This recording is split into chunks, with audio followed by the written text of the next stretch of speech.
Oke, standby, kamera ready, sound ready, 3, 2, 1, action.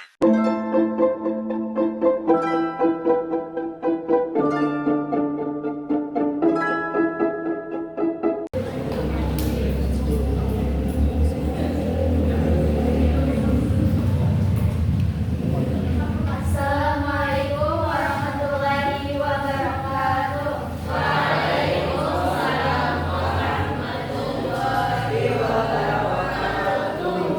Selamat pagi semuanya. Pagi. Ada yang tahu sekarang kita mata kuliah apa? Mata pelajaran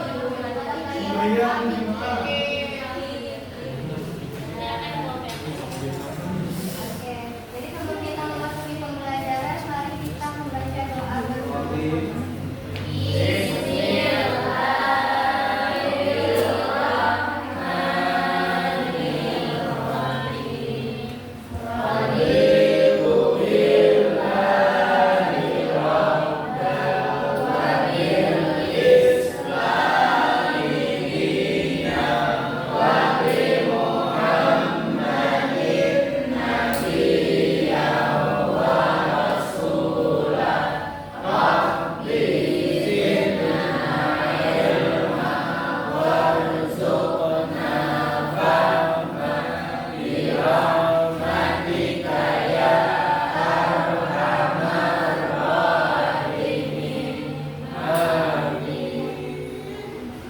Oke, jadi pada kesempatan ini kita akan mempelajari tentang sholat berjamaah. Siapa yang di sini yang sering sholat berjamaah? Ada. Siapa yang tahu apa sih sholat berjamaah itu? Sembahyang sumpah ya tahu bersama-sama.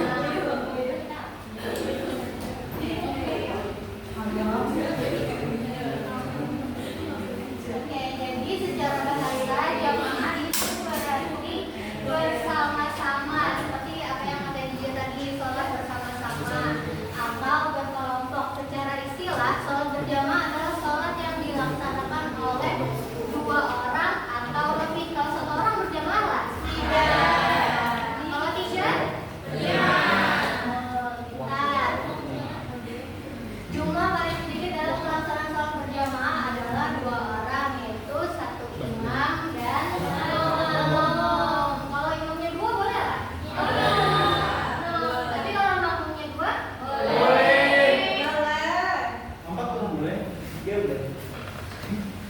Boleh. Kemudian di sini ada hukum sholat berjamaah. Firman Allah artinya, dan apabila kamu berada di tengah-tengah mereka atau sahabatmu, lalu kamu hendak mendirikan sholat bersama mereka. Kemudian dalam hadis Nabi SAW dijelaskan, artinya sholat berjamaah itu lebih utama 27 derajat kedudukannya di sisi Allah. Jadi lebih utama daripada kita sholat sendiri. jadi maksudnya apa?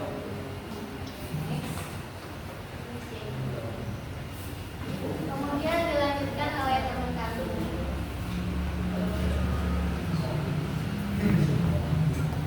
Ibunya bagian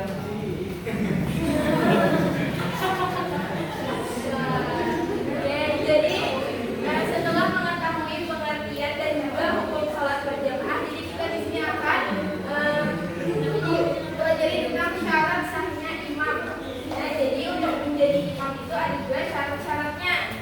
Yang pertama yaitu baca mana yang pertama beragama Islam. Nah, jadi untuk menjadi seorang imam itu harus beragama Islam.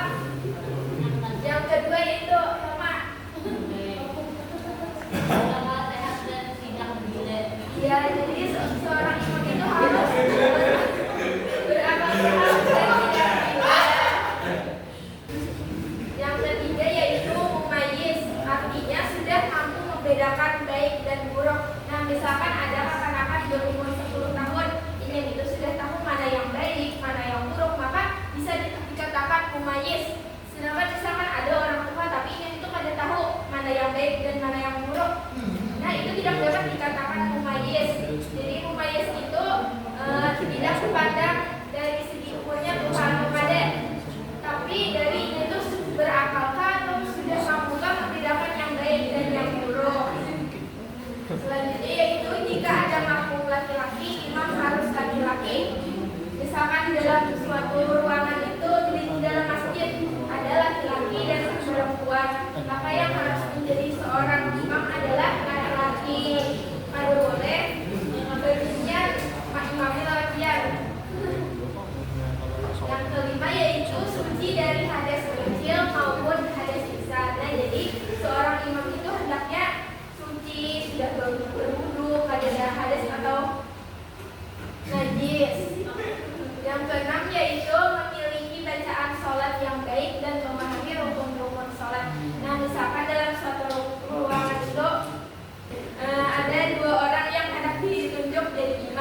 tahu cara-cara sebenarnya, tapi bahasanya kadang fasih, maka yang lebih diutamakan untuk menjadi imam adalah arif.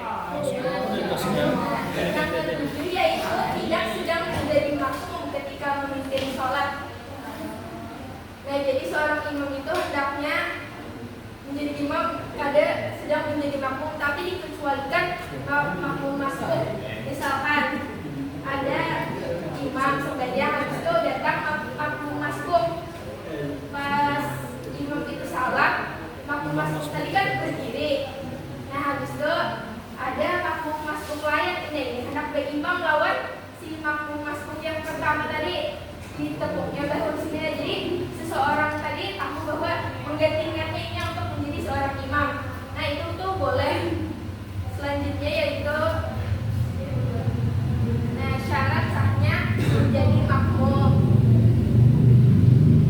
Yang pertama yaitu berniat menjadi makmum bersamaan dengan takbiratul ihram. Nah, jadi waktu Allahu Akbar itu Allah dalam hatinya dia berniat, misalkan sembahyang subuh, aku berniat sembahyang subuh 2 rakaat menghadap kiblat menjadi makmum wajib karena Allah Ta'ala. Yang kedua yaitu beragama Islam. Nah, jadi hendaknya seorang makmum itu beragama Islam, orang Muslim. Terus yang ketiga yaitu berakal sehat dan tidak gila.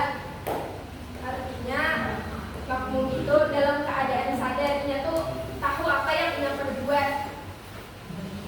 Yang keempat yaitu mumayyiz, ya tadi mampu membedakan baik dan buruk.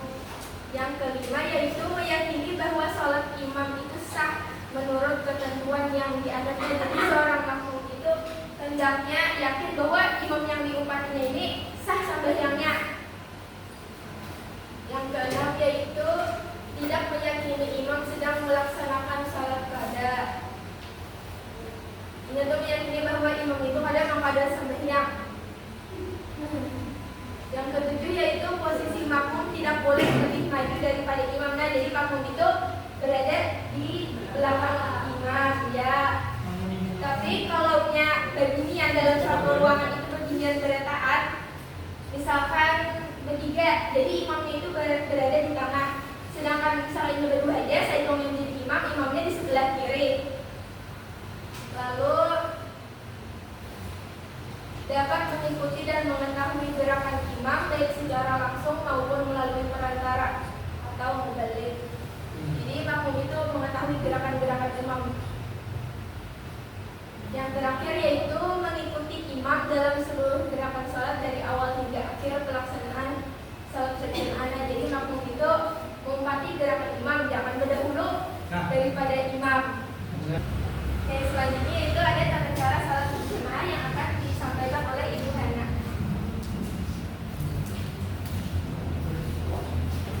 Ibunya bagian timur kan? Baiklah.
Panggilan kedua bahwa petanda saat jemaah itu akan dimulai. Ya, betul.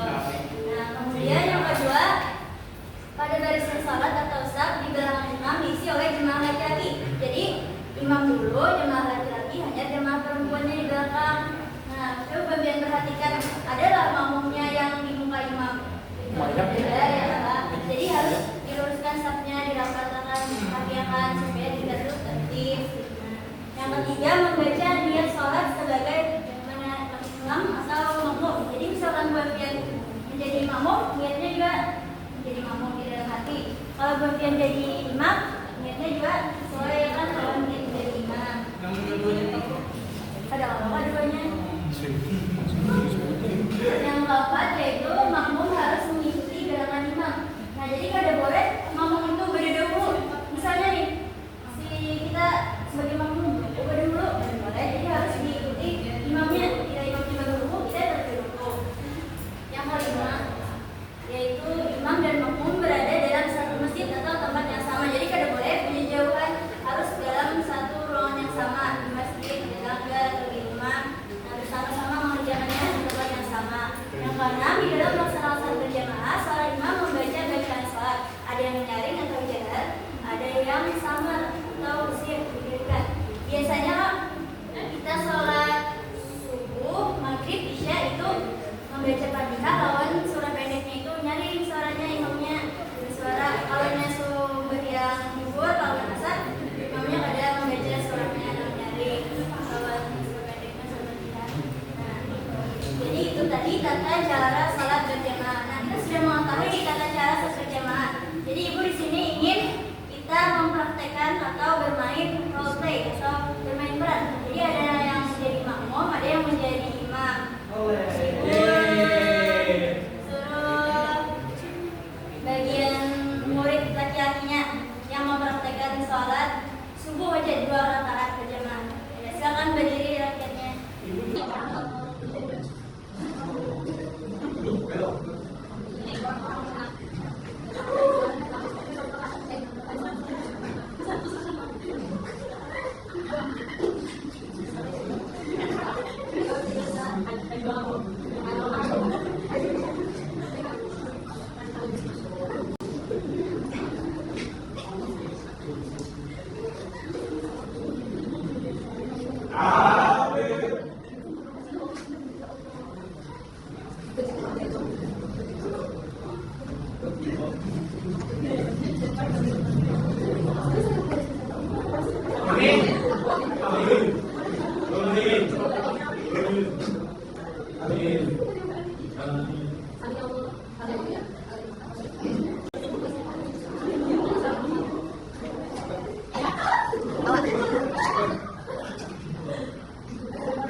Jangan bergayaan.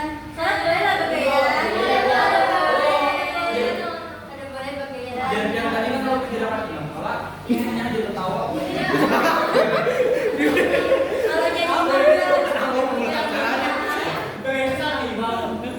nah, tadi kita sudah belajar tentang sholat berjamaah. Sholat berjamaah tadi apa? Sholat bersama-sama. Ya, ada belajar hukum dari sholat berjamaah. Hukumnya sunnah muakkad atau diwajibkan. Kemudian ada syarat sah menjadi makmum dan imam tadi kita jelaskan sudah. Kemudian tata caranya juga sudah dijelaskan dengan praktek-prakteknya. Nah, adakah yang ingin ditanyakan bagian tentang sholat berjamaah ini? Ibu. Ya, ini tujuan. Belum kuat. Lagi bagus yang mana sholat berjamaah sudah yang sholat. Bagus pertanyaannya. Jadi tadi ya, bagus yang mana sholat berjamaah apa sholat seorangan bagusnya? Nah, yang pasti tadi ada dijelaskan kalau sholat berjamaah dapat 27 derajat keutamaannya sholat berjamaah. Nah, jadi kita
jadi berakal. Hidup. Oke, berarti kita sudah memahami ya tentang sholat berjamaah. Mati kamu tuh. Jadi